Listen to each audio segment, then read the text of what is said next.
الله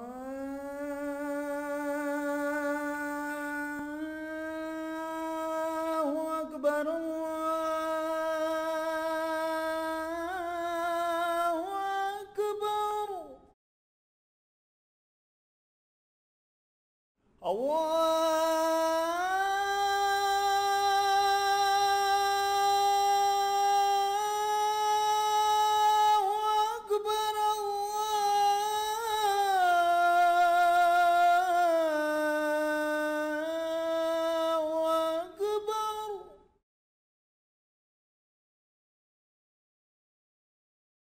أشهد أن لا إله إلا الله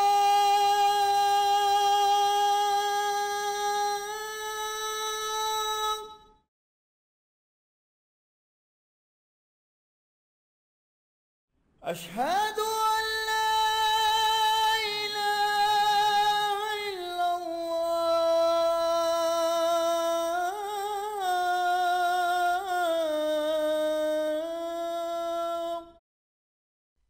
نحمده ونصلي على رسوله الكريم اما بعد فاعوذ بالله من الشيطان الرجيم بسم الله الرحمن الرحيم رب اشرح لي صدري ويسر لي امري واحلل عقدة من لساني يفقهوا قولي رب زدني علما اجمعين ان شاء الله. السلام علیکم ورحمۃ اللہ وبرکاتہ.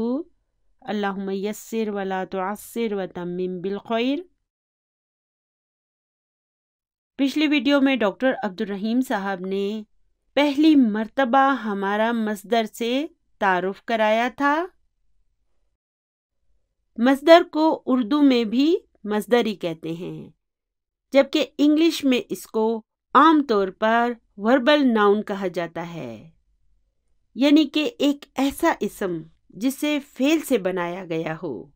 وربل ناؤن یعنی ورب سے بنا ہوا ناؤن.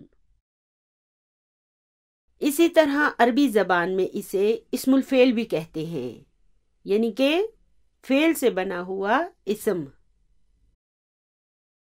یہ سب کچھ آپ کی کلید بک میں پہلے سے موجود ہے، تو اب آپ کو چاہیے کہ آپ کو جب کبھی فرصت ملے آپ اپنی کلید بک کو کھول کر ایک مرتبہ ضرور پڑھ لیا کریں، تاکہ یہ سب کچھ آپ کے ذہن میں خوب اچھی طرح سے بیٹھ جائے. تو مصدر بھی فعل سے بنایا جاتا ہے، لیکن اس کا نہ تو کوئی فاعل ہوتا ہے اور نہ اس میں کوئی زمانہ ہوتا ہے. یعنی اگر آپ فعل میں سے فاعل اور زمانے یعنی کہ ٹینس کو نکال دیں تو یہ مصدر بن جائے گا. فعل جو ہوتا ہے نا، اس میں فعل کے سر انجام دینے کا وقت بھی موجود ہوتا ہے، یعنی کہ اس فعل کو ماضی میں سر انجام دیا گیا تھا یا حال میں یا مستقبل میں. جیسے دخلا کے معنی ہوں گے وہ داخل ہوا، یعنی کہ یہ فعل ماضی ہے، پاسٹ ٹینس ہے.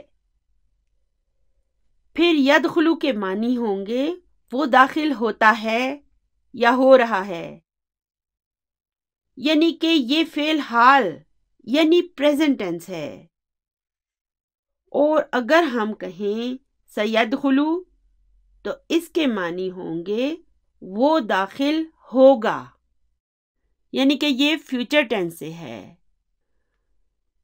تو فعل ہمیں اس فعل یا ایکشن کے ہونے کا وقت بھی بتاتا ہے، اور اسی طرح ہر فعل میں اس کا فاعل بھی ہوتا ہے. کبھی وہ موجود ہوتا ہے اور کبھی مستتر ہوتا ہے. جیسے دخلا اور یدخلو میں ہوا کی ضمیر مستتر ہوتی ہے، جبکہ یدخلونا میں یہ واو جو ہے نا یہ فاعل کے طور پر موجود ہوتا ہے، اور یدخلنا میں یہ نون فاعل ہوتا ہے. جبکہ فعل میں سے اگر فاعل اور زمانے یعنی کہ ٹینس کو نکال دیا جائے تو یہ مصدر بن جاتا ہے. یعنی مصدر میں صرف ایکشن ہوتا ہے. مصدر کیا ہوتا ہے؟ فعل مائنس ٹینس مائنس فاعل ہوتا ہے. یعنی مصدر میں صرف ایکشن ہوتا ہے، اس میں نہ تو کوئی فاعل ہوتا ہے اور نہ زمانہ۔ تو اگر میں کہتی ہوں دخولن، تو اس میں داخل ہونے کا ایکشن تو ہے، لیکن نہ تو اس کا کوئی فاعل ہے اور نہ زمانہ۔ تو دخولن کے معنی ہوں گے داخل ہونا، انٹرنگ یا انٹری۔ انگلش میں تو مصدر بنانا بہت آسان ہوتا ہے۔ ہم کیا کرتے ہیں، سمپلی کسی بھی ورب کے آخر میں آئی این جی لگا دیتے ہیں تو یہ مصدر بن جاتا ہے۔ جیسے گو سے گوئنگ، سویم سے سوئمنگ اور ایٹ سے ایٹنگ۔ اسی طرح اردو میں بھی ہم نا لگا دیتے ہیں، نہانا، کھانا، پینا، سونا۔ لیکن عربی زبان میں مصدر بنانے کے کئی پیٹرن یعنی اوزان ہوتے ہیں۔ پچھلی ویڈیو میں ہم نے مصدر بنانے کا پہلا پیٹرن پڑھا تھا اور وہ کیا تھا؟ فعول۔ دیکھیں یہ تو ہمیں پتہ ہے نا کہ 3 حروف والے افعال کے لیے ہم فعلا کو پیٹرن کے طور پر استعمال کرتے ہیں اور اسی سے پھر ہم مختلف اوزان کے پیٹرن بھی بناتے ہیں، جیسے فعول کو بھی فعلا سے بنایا گیا ہے۔ لیکن ایسا نہ ہو کہ آپ ہر فعل کا اسی پیٹرن پر مصدر بنانا شروع کر دیں، کیونکہ مصدر بنانے کے مختلف پیٹرن ہوتے ہیں اور ضروری نہیں ہے کہ ہر فعل کا مصدر فعول کے پیٹرن پر ہی بنے۔ جیسے میں نے آپ کو پچھلی ویڈیو میں بتایا تھا نا کہ نصرہ کا مصدر کیا ہوگا؟ نصرن، اور فتح کا فتحن، اور یہ دونوں فعلن کے وزن پر ہیں۔ تو مصدر بنانے کے کئی پیٹرن ہوتے ہیں جنہیں ہم انشاءاللہ تعالی باری باری پڑھتے جائیں گے۔ تو یہ تھی مصدر کی ہلکی پھلکی ریویژن۔ چلیے ابھی اپنے سبق کو وہیں سے شروع کرتے ہیں جہاں پر ہم نے اسے پچھلی ویڈیو میں چھوڑا تھا۔ تو پچھلی ویڈیو میں نیو بک 4 کے سبق نمبر 1 کی تمارین کے سوال نمبر 13 پر تھے ہم نے اس کے جز نمبر 3 کو مکمل کر لیا تھا۔ آج ہم اس کے جز نمبر 4 سے اپنی اس ویڈیو کا آغاز کریں گے۔ تو جو لوگ اولڈ بکس استعمال کر رہے ہیں وہ سبق نمبر 11 کی تمارین کے سوال نمبر 13 پر آ جائیں۔ اس کے جز نمبر 4 سے ہم شروع کریں گے۔ تو جز نمبر 4 ہے قال لنا الطبیب۔ یہاں پر قال کیا ہے؟ فعل ماضی ہے اور لنا جار مجرور ہے اور الطبیب جو ہے یہ اس کا فاعل ہے، یعنی کہ ہم سے ڈاکٹر نے کہا الجلوس ہنا مع المریض ممنوع۔ ممنوع کیوں؟ یہاں پہ ان سے پرنٹنگ میں غلطی ہوئی ہے، اس کو ممنوع کر دیں، ٹھیک ہے، یہاں پر تنوین لگا دیں۔ تو یہ جملہ کچھ یوں ہے کہ الجلوس ہنا مع المریض ممنوع۔ یہاں پر الجلوس کیا ہے؟ اب دیکھیں، جلسہ یجلس جلوسن، یعنی کہ یہ جلسہ کا مصدر ہے اور اس میں دیکھیں ال آ گیا ہے۔ میں نے آپ کو کہا تھا نا کہ مصدر میں ال بھی آ سکتا ہے اور تنوین بھی آ سکتی ہے، اسے ہائی لائٹ کر دیں۔ تو اب یہاں پر اس میں ال آ گیا ہے، یعنی کہ یہ مبتدا ہے۔ پھر ہونا کیا ہے؟ یہ ایک ظرف ہے، یہ ایک ایسا ظرف ہے جس کے بعد مضاف الیہ کی ضرورت نہیں ہوتی۔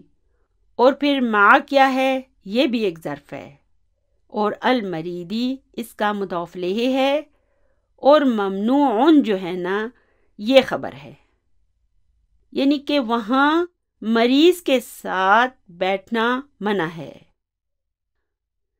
جز نمبر 5 ہے الصعود علی الجبل صعب۔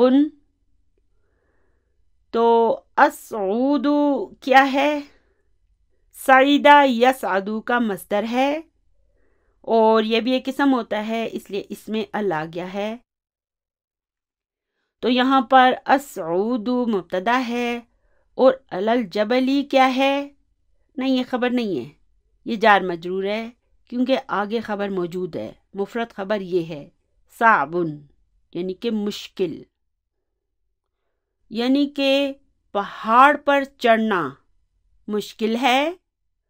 والنزول منہ سہل، واہ حرف عطف ہے، اور النزول جو ہے یہ اس کا مبتدا ہے، منہ جار مجرور ہے اور سہل اس کی خبر ہے، یعنی کہ اور اس سے اترنا آسان ہے۔ نزول کا کیا مطلب ہوا؟ اترنا، نزل ینزل نزول۔ تو اب اس جملے میں آپ کسے ہائی لائٹ کریں گے؟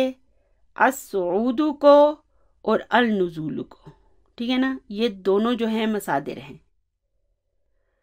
پھر جز نمبر 6 ہے احب رکوب الخیلی۔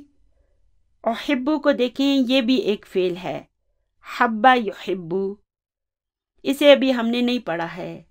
اس کے معنی ہیں میں پسند کرتا ہوں، I love۔ اور اس کا فاعل کہاں ہے؟ جی ہاں، اس کا فاعل مستتر ہے۔ میں نے آپ کو کہا تھا نا کہ 5 in your pocket کی جو آخر والی 3 فارمز ہیں نا، ان میں ہمیشہ فاعل مستتر ہوتا ہے۔ تو احبو میں انا کی ضمیر مستتر ہے، وہ اس کا فاعل ہے۔ اور پھر رکوبہ دیکھیں یہ کیا ہے اور یہ منصوب کیوں ہے؟ کیونکہ یہ اس کا مفعول بھی ہے، وہو مضاف، اور الخیلی اس کا مضاف الیہ ہے، یعنی کہ مجھے گھڑ سواری پسند ہے۔ I love horse riding، مجھے بھی پسند ہے مگر بہت خطرناک ہوتی ہے۔ تو اس جملے میں مصدر کہاں ہے؟ رکوبہ۔ کس فعل سے بنا ہے؟ راکبہ یا رکبو۔ جز نمبر 7 ہے قال حامد لابنہ یاسر۔ قال کیا ہے؟ فعل ماضی ہے اور حامد فاعل ہے۔ پھر لابنہ میں کتنے الفاظ ہیں؟ جی ہاں، 3 الفاظ ہیں۔ لی حرف جر ہے، ابنی اسم مجرور ہے، وہو مضاف، اور ہی اس کا مضاف الیہ ہے۔ اور پھر یہ یاسرن کیا ہے؟ جی ہاں، یہ اس ابنی کا بدل ہے۔ ابنی یہاں پر مجرور ہے نا، اس لیے دیکھیں یاسرن بھی مجرور ہے۔ اچھا مجھے یہ بتائیں کہ یاسرن پہ تنوین آ گئی ہے تو یہ نکرہ ہے یا معرفہ ہے؟ یہ نام ہے، اور نام ہمیشہ معرفہ ہوتے ہیں، خواہ ان پر تنوین ہی کیوں نہ ہو۔ نام ہمیشہ تنوین کے باوجود معرفہ ہوں گے۔ ضمائر جو ہے نا وہ ہمیشہ معرفہ ہوتے ہیں، اس لیے یہی معرفہ ہے، اس لیے اس کا مضاف ابنی بھی معرفہ ہے، اور یہی وجہ ہے کہ اس کا بدل جو ہے نا وہ بھی معرفہ ہے۔ یعنی کہ حامد نے اپنے بیٹے یاسر سے کہا سأذهب إلى السوق بعد رجوعك من المدرسة۔ اب یہاں پہ دیکھیں سا کیا ہے؟ حرف و استقبال ہے۔ اذهب کیا ہے؟ فعل مضارع ہے۔ فاعل کدھر ہے؟ اس میں ہمیشہ مستتر ہوتا ہے۔ اذهب میں انا کی ضمیر مستتر ہوتی ہے۔ پھر إلى السوق جار مجرور ہے، بعد ظرف ہے، اور رجوع کا میں رجوعی اس کا مضاف الیہ ہے، وہو مضاف، اور کا مضاف الیہ ہے، اور من المدرستی جار مجرور ہے، یعنی کہ تمہارے اسکول سے واپس آنے کے بعد میں مارکیٹ جاؤں گا یا مارکیٹ جاؤں گی۔ اذهبو مذکر مؤنث دونوں کے لیے آ سکتا ہے۔ تو اس جملے میں مصدر کہاں ہے؟ یہ رجوعی۔ تو اگلا سوال ہے تأمل الامثلۃ، یعنی کہ مثالوں پر غور کریں، ثم اجب عن الاسئلۃ، پھر سوالوں کے جوابات دیجئے، مستعملا اما، یعنی کہ اما کو استعمال کرتے ہوئے، یعنی کہ اب ہم نے کیا کرنا ہے؟ اب ہم نے جوابات میں اما کو استعمال کرنا ہے۔ چلیے اس سے پہلے کچھ اس کی مثالیں پڑھ لیتے ہیں۔ پہلی مثال ہے این تسکنون. اب اس تسکنون کو دیکھیں، یہ کیا ہے؟ کون سا فعل ہے یہ؟ سکنا یسکنو. اور اس کا تعلق کس باب سے ہے؟ باب نصرہ. چلیے اب ایسا کرتے ہیں کہ اس سوال کو شروع کرنے سے پہلے اس کی فعل مضارع کی پوری گردان دہرا لیتے ہیں. چلیے آپ بھی میرے ساتھ اونچی آواز میں بولیں. یسکنو، یسکنانی، یسکنون. تسکنو، تسکنانی، یسکن. تسکنو، تسکنانی، تسکنون. تسکونین، تسکنانی، تسکن. اسکنو، نسکنو. اور اس تسکنون کو ہم کیسے ڈسکرائب کریں گے؟ ہم کہیں گے فعل مضارع مرفوع بثبوت النون. تو این تسکنون کا کیا مطلب ہے؟ یعنی کہ تم سب کہاں رہتے ہو؟ تو اس کا جواب ہے اخوتی یسکنون فی مہاجع الجامعتی. اس جملے کو ہم سبق میں انالائز کر چکے ہیں، اس لیے اب میں صرف ان کا ترجمہ کروں گی. یعنی کہ میرے بھائی یونیورسٹی کے ہاسٹل میں رہتے ہیں. اما انا فاسکنو مع قریب لی. اما کی فی الحال ہم ڈیٹیل میں نہیں جائیں گے. فی الحال ہم نے یہ یاد رکھنا ہے کہ یہ جو اما ہوتا ہے نا، اس کے بعد جملے میں ایک مبتدا آتا ہے، اور اس مبتدا کی جو خبر ہوتی ہے نا وہ فا سے شروع ہوتی ہے. اور اس اما کے اردو میں معنی ہوں گے رہا، رہی یا رہے. جملے کے مطابق ہم اسے ترجمے کے لیے استعمال کریں گے. اور انگلش میں اس کے معنی ہوں گے ایز فار. جیسے اما انا کے معنی ہوں گے ایز فار آئی. اور اردو میں اس کے معنی ہوں گے رہا میں. تو یہاں پر اما کیا ہے؟ یہ حرف و شرط ہے. اور انا کیا ہے؟ یہ مبتدا ہے. فا حرف و عطف ہے. اور اسکنو ایک جملہ فعلیہ ہے جو انا کے لیے خبر کے طور پر آیا ہے. تو پھر اس اسکنو کو ہم کیسے ڈسکرائب کریں گے؟ ہم کہیں گے فعل مضارع مرفوع بالضمہ، فاعل مستتر وتقدیرہ انا. پھر ما کیا ہے؟ ظرف ہے. اور قریباً اس کا مضاف الیہ ہے. اور لی کیا ہے؟ یہ جار مجرور ہے. یعنی کہ رہا میں، تو میں اپنے ایک قریبی رشتہ دار کے ساتھ رہتا ہوں. چلیے اب دوسری مثال ہے اتعرف الانگلیزیۃ والفرنسیۃ جیدا یا حامد. تعریفو کیا ہے؟ کون سا فعل ہے؟ عرفہ یعرفو. یعنی کہ اے حامد، کیا تم انگلش اور فرینچ اچھی طرح سے جانتے ہو؟ تو اب حامد جواب دیتا ہے اما الانگلیزیۃ فاعرفوها جیدا. اچھا ایک بات میں آپ کو بتاؤں جو کہ میرے خیال کے مطابق ہے، کیونکہ ہم لوگ اردو زبان کو زیادہ بہتر جانتے ہیں نا. تو میرے خیال کے مطابق اگر اما شروع میں بھی آئے اور درمیان میں بھی آئے تو پہلے والے اما کا ترجمہ ہم کریں گے جہاں تک تعلق ہے. جیسے یہاں پر لکھا ہے اما الانگلیزیۃ، اس کا اردو میں ہم ترجمہ کریں گے جہاں تک انگلش کا تعلق ہے فاعرفوها جیدا، تو میں اسے اچھی طرح سے جانتا ہوں. وَأَمَّا الْفَرَنْسِيَّةَ، تو اب اس دوسرے اما کا ہم ترجمہ اس طرح کریں گے اور رہی فرینچ، فرانسیسی زبان، فَدَرَسْتُهَا قبل سنوات، تو میں نے اسے کچھ سال پہلے پڑھا تھا. وَلَكِنِّي نَسِيتُهَا الْآنَ، لیکن میں اسے ابھی بھول گیا ہوں. تو میرا یہ خیال ہے اگر دونوں جملوں میں اما آیا ہے تو پہلے والے اما کا ترجمہ ہم کریں گے جہاں تک تعلق ہے، اور دوسرے اما کا ہم ترجمہ اس طرح کریں گے رہا یا رہی یا رہے، اور انگلش میں ان کا ترجمہ یہی ہوگا ایز فار۔ اب اس لاکنی کو دیکھیں، یہ لاکنہ کیا ہے؟ یہ من اخواتی انہ ہے، اور اس لاکنہ کا اسم کہاں ہے؟ یہ یا متکلم اس کا اسم لاکنہ منصوبن ہے، اور یہ نسیتھا الآن، یہ ایک جملہ فعلیہ ہے جو اس کے لیے خبر کے طور پر آیا ہے۔ پھر یہ نسیتھا کو دیکھیں، یہ کیا ہے؟ اس میں کون سا فعل ہے؟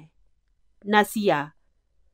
چونکہ یہ فعل جو ہے نا یہ تھوڑا ڈیفرنٹ ہوتا ہے، اس کے آخر میں ویک لیٹر ہے نا، اس وجہ سے ہم اس کی گردان فی الحال نہیں بنا سکتے، لیکن یہ یاد رکھیں کہ فعل ناسیہ کے بعد جب یہ نون نسواں لگا دیا جاتا ہے تو یہ ہنہ کیا کرتی ہے؟ یہ اپنے سے پہلے آنے والے حرف پر سکون لگا دیتی ہے اور پھر اس کے آخر میں نا کی صورت میں خود آ جاتی ہے، تو یہ بن جاتا ہے نسینا۔ یہ ناسیہ کیا ہے؟ یہ فعل ماضی ہے۔ چلیے اب اس کی آخر تک گردان بناتے ہیں۔ نسینا، نسیتا، نسیتما، نسیتم، نسیتی، نسیتما، نسیتن، نسیتو، نسینا۔ تو تیسری مثال ہے بکم ھذا الکتاب وھذہ المجلۃ، یعنی کہ یہ کتاب اور یہ میگزین کتنے کے ہیں؟ دیکھیں ایک ہی سوال میں ہم نے دو چیزوں کے بارے میں پوچھا ہے، اس لیے اب اس کے جواب میں ہم اما لگائیں گے، تو ہم کہیں گے اما الکتاب، جہاں تک کتاب کا تعلق ہے، فہوا بعشرۃ ریالات، تو وہ 10 ریال کی ہے، واما المجلۃ، اور رہا میگزین، فہی بثلاثۃ ریالات، تو وہ 3 ریال کا ہے۔ تو یاد رکھیں کہ اس سوال میں آپ نے اما اور فا کو ہائی لائٹ کرنا ہے، ٹھیک ہے؟ چلیے اب اس سوال میں جو ہم نے جوابات دینے ہیں ان کی طرف آتے ہیں۔ جز نمبر 1 ہے این المستشفی و این المکتب البریدی۔ مستشفی ہاسپٹل کو کہتے ہیں اور مکتب البرید پوسٹ آفس کو کہتے ہیں، ڈاکخانے کو۔ تو اب ہم اس بلینک میں کیا لکھیں گے؟ پہلے مستشفی کا نام آیا ہے نا، اس لیے یہاں پر ہم لکھیں گے اما المستشفی فہو امام ذاک المسجد، و اس بلینک میں کیا آئے گا؟ واما مکتب البرید فہو قریب من السوق، یعنی کہ جہاں تک ہاسپٹل کا تعلق ہے تو وہ اس مسجد کے سامنے ہے، اور رہا ڈاکخانہ تو وہ بازار کے قریب ہے۔ جز نمبر 2 ہے فی ای کلیۃ یدرس حامد و عثمان، یعنی کہ حامد اور عثمان کس شعبے میں پڑھتے ہیں؟ تو اب ہم نے یہاں پر اس بلینک میں اما لکھ کر حامد کا نام لکھنا ہے، اور پھر ہم فیدرسو لکھ دیں گے، اور اس بلینک میں ہم نے اما لکھ کر عثمان کا نام لکھنا ہے، اور پھر ہم فیدرسو لکھ دیں گے۔ تو چلیے اب اس بلینک کو فل کرتے ہیں۔ اما حامد فیدرسو فی کلیۃ التجارت، و اما عثمان فیدرسو فی کلیۃ الطب، اس طرح یہ جملہ ہو جائے گا۔ یعنی کہ جہاں تک حامد کا تعلق ہے تو وہ کامرس کے شعبے میں پڑھتا ہے، اور رہا عثمان تو وہ میڈیسن کے شعبے میں پڑھتا ہے۔ جز نمبر 3 ہے اینا ذہبا ابوکا و اخوکا، یعنی کہ تمہارے ابو اور تمہارا بھائی کہاں گئے ہیں۔ چلیے پہلے بلینک میں ہم کیا کریں گے، اماں کے بعد ابی لکھ دیں گے، پھر آگے اس ذہبہ میں فا لگا کر لکھ دیں گے، فذہبا لکھ دیں گے، اور یہاں پر ہم اماں کے بعد اخی لکھ دیں گے اور آگے فذہبا لکھ دیں گے۔ تو اب یہ جملہ کچھ یوں ہو جائے گا، اما ابی فذہبا الی المستوصف و اما اخی فذہبا الی الصیدلیۃ۔ المستوصف کسے کہتے ہیں، کلینک کو، اور الصیدلیۃ کسے کہتے ہیں، میڈیکل اسٹور کو، فارمیسی کو۔ یعنی کہ جہاں تک میرے ابو کا تعلق ہے تو وہ کلینک گئے ہیں، اور رہا میرا بھائی تو وہ میڈیکل اسٹور کی طرف گیا ہے۔ چلیے ابھی اس ایکسرسائز کا آخری سوال ہے، تأمل الامثلۃ الآتیۃ، یعنی کہ دی گئی مثالوں پر غور کریں۔ اس سوال کو ذرا آپ نے غور سے پڑھنا ہے اور میری آواز کو پاز کر کے خود سے اس کا ترجمہ کرنے کی کوشش کریں۔ ان جملوں کا بہتر ہوگا آپ خود بھی ترجمہ کرنے کی کوشش کریں۔ تو جز نمبر 1 ہے جاء اخی من مکہ، اس کے کیا معنی ہوں گے، یعنی کہ میرا بھائی مکہ سے آیا تھا، ٹھیک ہے۔ چلیے اب دوسرا جملہ ہے جاء اخن لی من مکہ، اب کیا تبدیلی ہوئی ہے، اخی کی جگہ اخن لی آ گیا ہے۔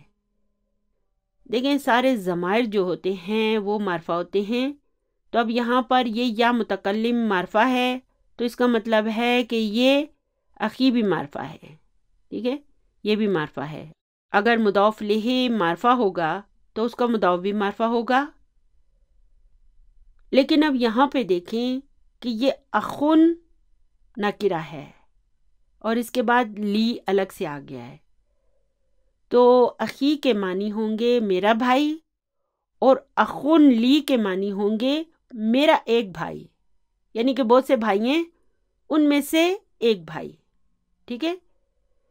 جا اخی من مکہ کے معنی ہوں گے میرا بھائی مکہ سے آیا تھا، اور جا اخن لی من مکہ اس کے معنی ہوں گے میرا ایک بھائی مکہ سے آیا تھا۔ اور اسے ہم عربی میں اس طرح بھی کہہ سکتے ہیں جا احد اخوتی، یہاں پہ دیکھیں کہ جا فعل ہے اور یہ احد اس کا فاعل ہے، وہو مضاف، اور اخوتی یہاں تک یہ اس کا مضاف الیہ ہے، وہو مضاف، اور یا متکلم اس کا مضاف الیہ ہے، یعنی کہ اس کے معنی بھی اسی کی طرح سیم ہوں گے، یعنی کہ میرے بھائیوں میں سے ایک بھائی آیا تھا، ٹھیک ہے۔ یہ دونوں ایک ہی بات ہے، سیم ہے، یعنی کہ اس کو عربی میں ہم اس طرح بھی لکھ سکتے ہیں۔ پھر جز نمبر 2 ہے ذهبت لزیارتی صدیقی، یعنی کہ میں اپنے دوست کو ملنے گیا تھا۔ پھر ہے ذهبت لزیارتی صدیق لی، اب صدیقی کی جگہ صدیق لی آ گیا ہے، یعنی کہ میں اپنے ایک دوست سے ملنے گیا تھا۔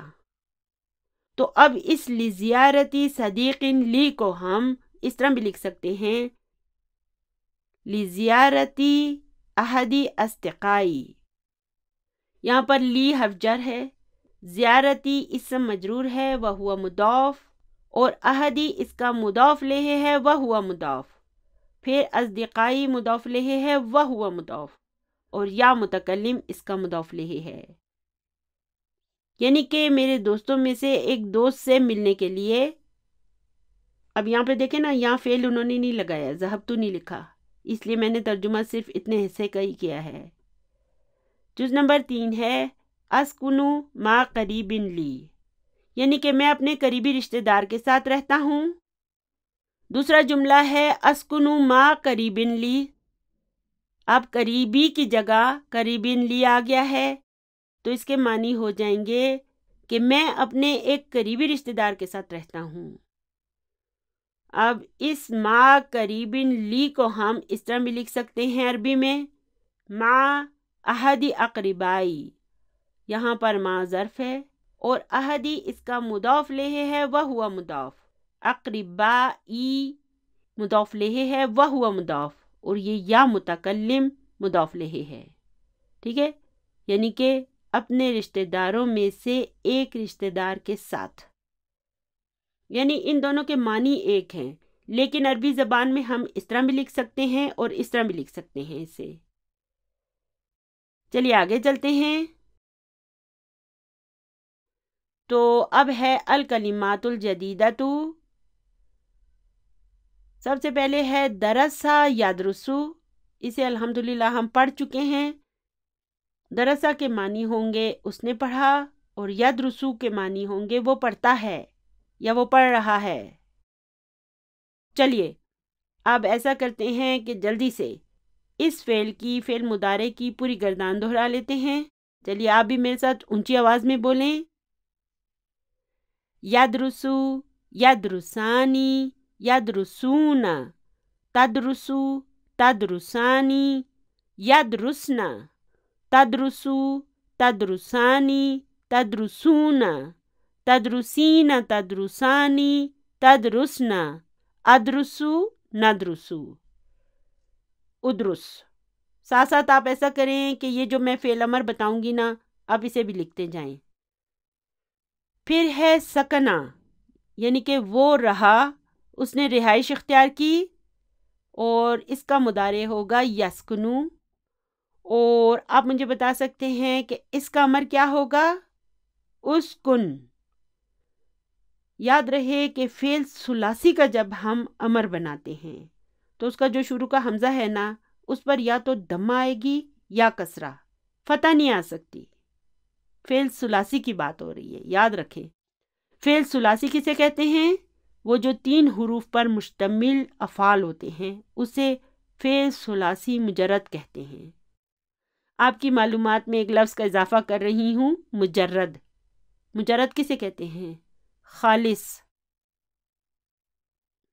آگے ہے شکرا، یعنی کہ اس نے شکر ادا کیا، اور اس کا مضارع ہوگا یشکرو، اور اس کا امر ہوگا اشکر۔ آپ لکھتے جا رہے ہیں نا، امر ساتھ ساتھ لکھتے جائیں، اگر آپ کے پاس کاپی ہے تو کاپی میں نوٹ کرتے جائیں۔ پھر ہے نزلہ، وہ اترا، اور اس کا مضارع ہے ینزلو، اور امر ہوگا انزل۔ پھر ہے بحثا، یعنی کہ اس نے تلاش کیا، اس کا مضارع ہوگا یبحثو۔ ایسا کریں کہ آپ اس کے آگے ان بھی لکھ دیں، کیونکہ یاد رکھیں اس فعل کے ساتھ ہمیشہ ان آتا ہے۔ جب بھی ہم اس فعل کو لکھیں گے نا تو اس کے بعد ان لکھیں گے، عین نون ان، اور اس کا امر کیا ہوگا؟ ابحث۔ پھر ہے سعیدہ، وہ چڑھا، اس کا مضارع ہوگا یسعدو، اور امر اسعد۔ پھر فعل ہے عرفہ، یعنی کہ اس نے جانا، ہی نیو، تو اس کا مضارع ہوگا یعرفو، اور امر اعرف۔ پھر فعل ہے ماتا، یعنی کہ وہ فوت ہو گیا، وہ مر گیا، ہی ڈائیڈ، اور اس کا مضارع ہوگا یموتو۔ اس کا امر فی الحال ہم نہیں کریں گے، ٹھیک ہے نا؟ فی الحال آپ اس کا ماضی مضارع یاد کریں بس۔ پھر نسیتو ہے، اس کی بھی صرف ہم ٹرانسلیشن کریں گے، کیونکہ دیکھیں نا ان افعال کے درمیان ویک لیٹرز ہیں، اس وجہ سے فی الحال آپ انہیں سمجھ نہیں سکیں گے، اس لیے ہم صرف اس کا ترجمہ کریں گے نسیتو کے معنی ہیں میں بھول گیا تھا۔ چلیے آگے ہے قریبن، اس کی جمع ہے اقرباء۔ قریبن عربی زبان میں قریبی رشتہ دار کے لیے استعمال ہوتا ہے اور اس کی جمع ہوگی اقرباء۔ پھر ہے عنوان، یعنی کہ ایڈریس، اور اس کی جمع ہے عناوین۔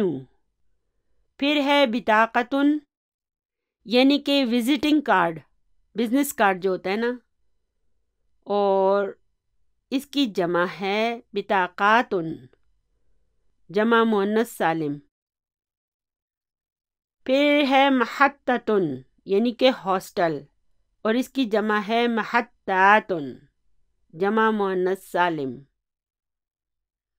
پھر ہے ثوب، یعنی کہ گارمنٹ، اور اس کی جمع ہے ثیاب۔ پھر ہے رسالۃ، اس کے معنی ہیں خط، لیٹر، اور اس کی جمع ہے رسائل۔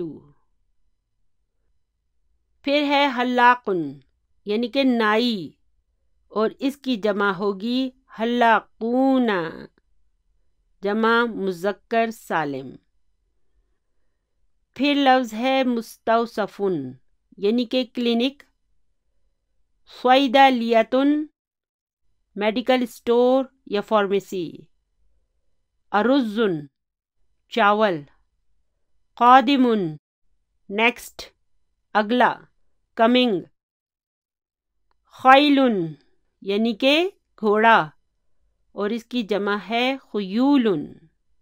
اچھا ایک بات میں بتاؤں کہ عربی زبان میں گھوڑے کے لیے 200 سے اوپر الفاظ استعمال ہوتے ہیں سارے کے سارے قرآن پاک میں نہیں آئے، لیکن عرب لوگوں کی یہ خصوصیت ہوتی ہے کہ جس چیز کو وہ پسند کرتے ہیں نا، اس کے بہت سے نام رکھ لیتے ہیں، ٹھیک ہے نا؟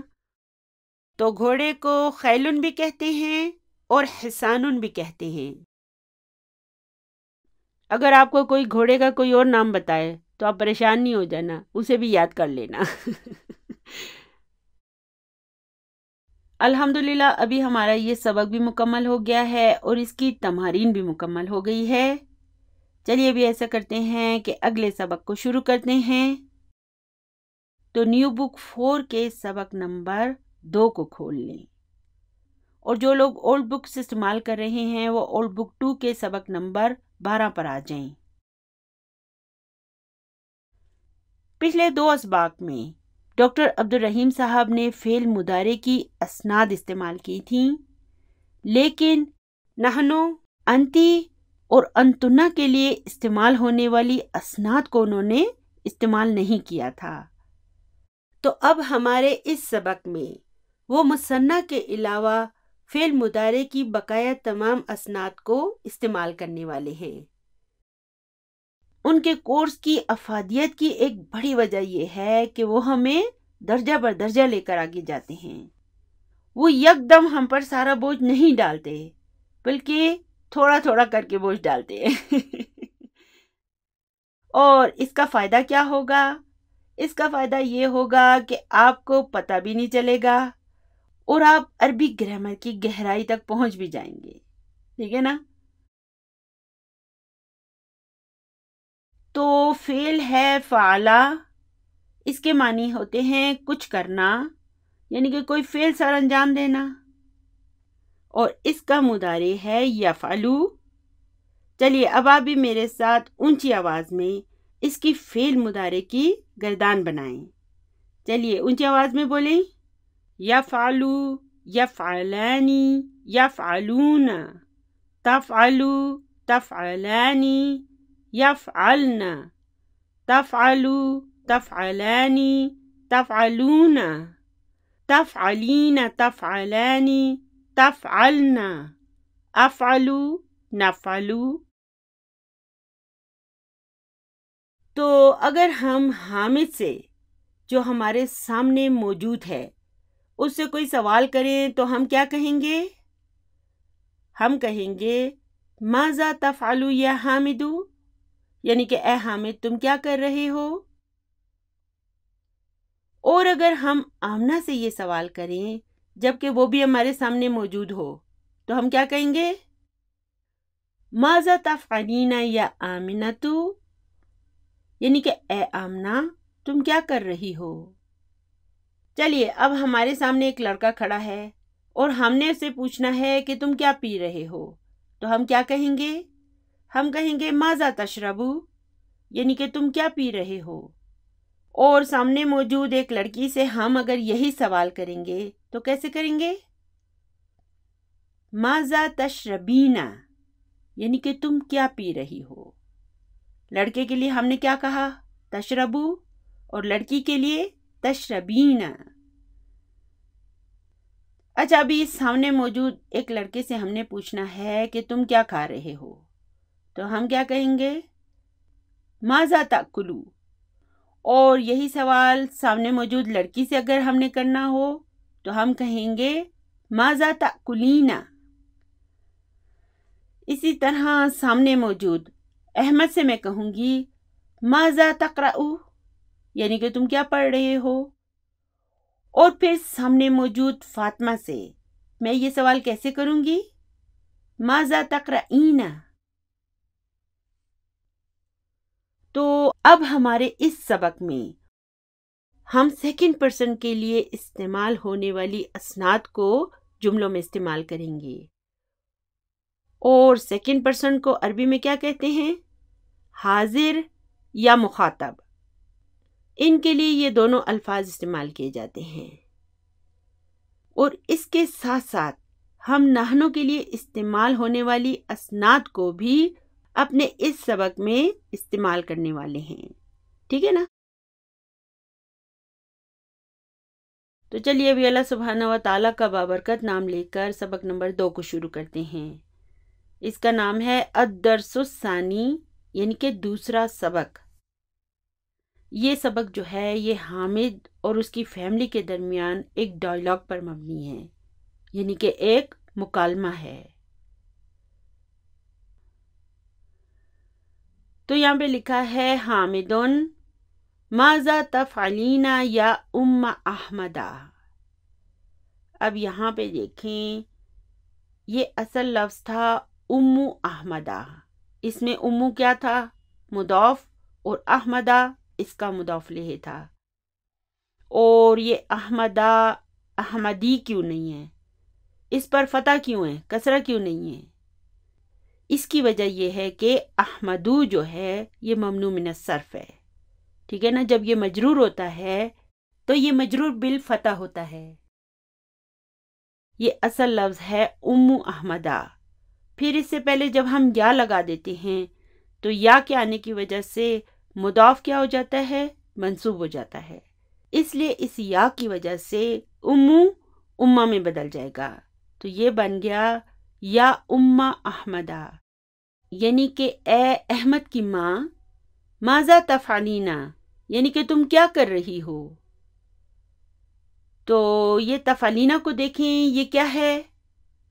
یہ فعل مضارع مرفوع بثبوت نون ہے، ٹھیک ہے نا؟ اس تفعلینا میں یہ نون اس کے مرفوع ہونے کی علامت ہے، اور اس کا فاعل کہاں ہے؟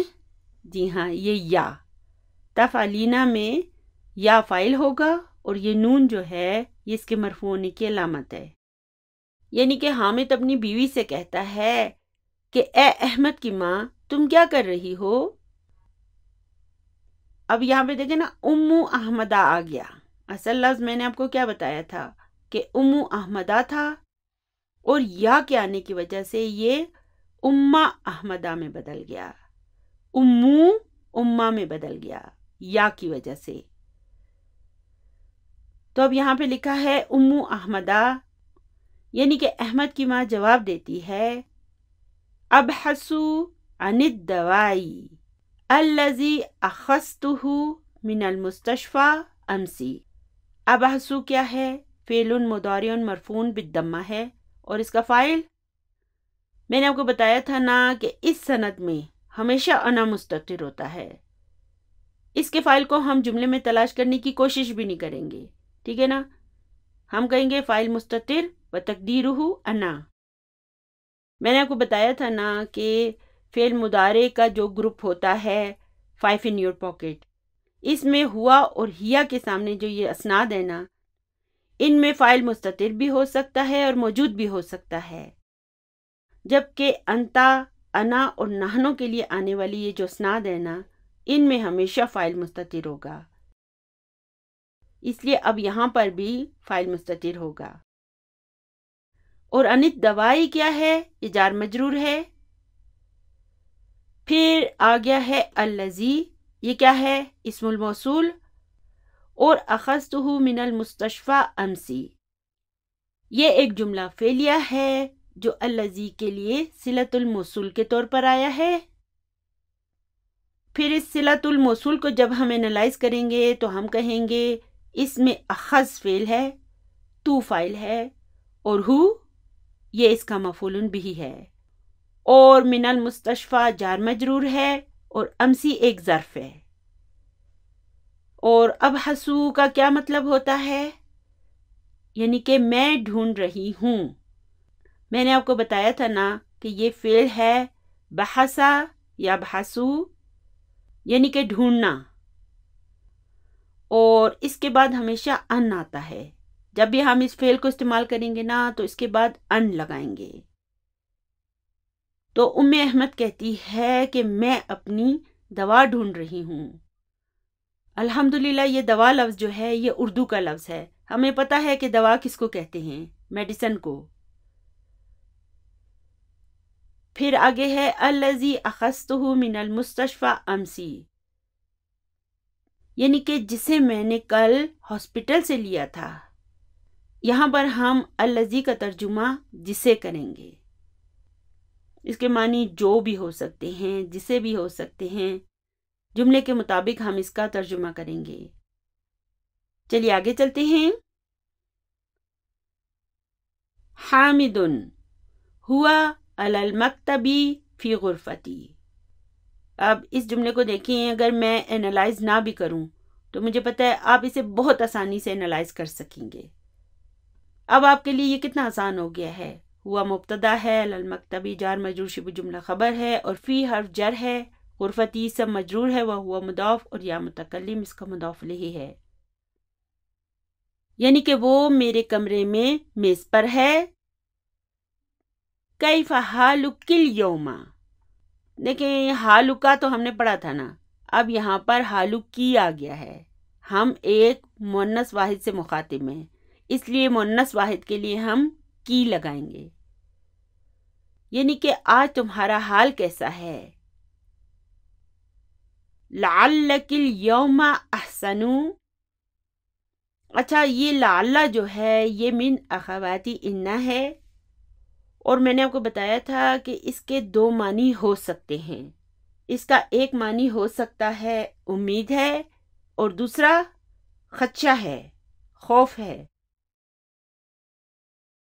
تو اب کسی اچھی چیز کے بارے میں بات ہو رہی ہے نا، اس لیے ہم اس کا ترجمہ یہاں پر امید ہے کریں گے۔ تو یہاں پر لعل من اخواتی انہ ہے، اور یہ جو کی ہے یہ اسم لعل منصوب ہے۔ یہ ضمائر جو ہوتے ہیں مبنی ہوتے ہیں نا، اپنے اعراب کو تبدیل نہیں کرتے، لیکن ہمیں پتہ ہے کہ یہ یہاں پر اسم لعل منصوب ہے، کیونکہ اسم لعل منصوب ہوتا ہے۔ پھر الیوم کیا ہے؟ یہ ایک ظرف ہے، اور احسن کیا ہے؟ یہ خبر لعل ہے۔ تو اس کے معنی ہوں گے امید ہے کہ تم آج بہتر ہوگی۔ ام احمد جواب دیتی ہے، نعم انا الیوم احسن والحمد للہ۔ تو نعم حروف الجواب میں سے ہے، انا مبتدا ہے، اور الیوم ظرف ہے، اور احسن اس کی خبر ہے، یعنی کہ ہاں الحمدللہ آج میں بہتر ہوں۔ حامد متی تذهبین الی المستشفى، اب یہاں پہ دیکھیں یہ تذهبین آ گیا ہے، اسے ہم کس طرح ڈسکرائب کریں گے؟ جلدی سے بتائیں کیا ہے یہ؟ فعل مضارع مرفوع بثبوت نون، اور فاعل اس کا یہ یا ہے۔ یعنی کہ تم ہسپتال کب جاؤ گی؟ سأذهب بعد ساعة ان شاء اللہ۔ اب یہاں پہ دیکھیں سوال میں فعل مضارع میں سا استعمال نہیں ہوا، لیکن جواب میں سا ہم لگائیں گے۔ وہ کیوں؟ کیونکہ سوالیہ جملے میں ہم حرف و استقبال نہیں لگا سکتے، ہم اسے صرف جواب میں لگائیں گے، ٹھیک ہے نا؟ جو سوالیہ جملہ ہوگا اس میں حرف و استقبال نہیں لگایا جائے گا۔ تو یہاں پر سا کیا ہے؟ حرف و استقبال ہے۔ اذهب کیا ہے؟ فعل مضارع مرفوع بالضمہ ہے۔ اور فاعل کو ہمیں اس میں تلاش کرنے کی ضرورت نہیں ہے، کیونکہ اس سند میں ہمیشہ انا کی ضمیر مستتر ہوتی ہے، اس لیے ہم کہیں گے فاعل ضمیر مستتر و تقدیرہ انا، اور بعد ظرف ہے، اور ساتن اس کا مضاف الیہ ہے۔ تو اس کے معنی ہوں گے کہ میں انشاءاللہ 1 گھنٹے بعد جاؤں گی۔ پھر حامد سوال کرتا ہے مع من تذهبین، یعنی کہ تم کس کے ساتھ جا رہی ہو؟ ام احمدہ اس کی بیوی جواب دیتی ہے سأذهب مع احمدہ، یعنی کہ میں احمد کے ساتھ جاؤں گی۔ اسے الحمدللہ آپ خود انالائز کر سکتے ہیں، ٹھیک ہے نا؟ سأذهب کو اسی طرح انالائز کریں جیسے میں نے اوپر کیا تھا، اور پھر مع آپ کو پتہ ہے ظرف ہے، اور احمدہ اس کا مضاف الیہ ہے۔ حامد اتعرفین الطبیبۃ التی ذهبت الیہا امسی، یہ کون سا فعل ہے؟ عرفہ یعرفو، اسی سے پھر ہے تعرفین، فعل مضارع مرفوع بثبوت نون اور فاعل یا، اور یہ الطبیبۃ اس کا مفعول بہ ہے۔ التی کیا ہے؟ اسم الموصول ہے، اور ذهبت الیہا امسی جو ہے یہ اس کا صلۃ الموصول ہے، یعنی کہ کیا تم اس لیڈی ڈاکٹر کو جانتی ہو جس کی طرف کل تم گئی تھی؟ ام احمد کہتی ہے نعم اعرفوہا۔ اب یہاں پر نام حروف الجواب میں سے ہے، اعرفو فعل مضارع مرفوع بالضمہ ہے، اور اس کا فاعل کہاں ہے؟ جی ہاں مستتر ہے، انا کی ضمیر اس میں مستتر ہے، اور اس کا فاعل ضمیر مستتر و تقدیرہ انا، اور ہا کیا ہے؟ یہ یہاں پر اس کا مفعول بہ ہے، یعنی کہ ہاں میں اسے جانتی ہوں۔ اسم حد دکتور سعاد، اب یہاں پہ دیکھیں یہ کون سا جملہ ہے؟ جی ہاں جملہ فعلیہ ہے، اسم مبتدا ہے وہو مضاف، اور ہا اس کا مضاف الیہ ہے۔ دیکھیں بعض ایسی بکس ہوتی ہیں نا کہ وہاں پر یہ نہیں لکھا جاتا کہ یہ مبتدا وہو مضاف، یہ نہیں لکھتے، وہ کہتے ہیں یہ اسم مبتدا ہے اور ہا اس کا مضاف الیہ ہے، وہو مضاف وہ کہنا ضروری نہیں سمجھتے۔ تو بات دراصل یہ ہے کہ آپ اس بات کو سمجھ جائیں چاہے لکھیں یا نہ لکھیں۔ پھر الدکتور کیا ہے؟ جی ہاں یہ اس کی خبر ہے، اور سعاد یہ الدکتور کا بدل ہے، یعنی کہ اس کا نام ڈاکٹر سعاد ہے۔ سعاد عربی زبان میں لیڈیز کا نام ہوتا ہے۔ تو اگلا جملہ ہے یقولون انہا احسن طبیبۃ فی المستشفیٰ۔ میں نے آپ کو بتایا تھا نا کہ قال یقولو یہ ایک ایسا فعل ہے کہ اس کے بعد انہا آتا ہے۔ تو یقولون کیا ہے؟ یہ فعل مضارع مرفوع بثبوت نون ہے، اور فاعل یہ واو اس کا فاعل ہے، ٹھیک ہے نا؟ یعنی کہ کہتے ہیں انہا احسن طبیبۃ فی المستشفیٰ، یہاں پر انا کیا ہے؟ حرف توکید و نصب ہے، اور ہا اسم انا منصوب ہے، اور احسن جو ہے نا یہ خبر انا ہے، وہو مضاف، اور طبیبۃ اس کا مضاف الیہ ہے، اور فی المستشفیٰ جار مجرور ہے۔ تو پورے جملے کے معنی ہوں گے کہ کہتے ہیں کہ وہ ہسپتال میں سب سے اچھی ڈاکٹر ہے۔ اب یہ احسن کیا ہے؟ اسم تفضیل ہے، یعنی کہ یہاں پر یہ سپرلیٹو ڈگری ہے۔ تو آج کا ہمارا سبق بس یہیں تک تھا، دعاؤں میں یاد رکھیے گا۔ اللہم انی اسألک علما نافعا وعملا متقبلا ورزقا طیبا۔ سبحان ربک رب العزت عما یصفون وسلام علی المرسلین والحمد للہ رب العالمین۔ جزاکم اللہ خیرا کثیرا۔ السلام علیکم ورحمۃ اللہ وبرکاتہ۔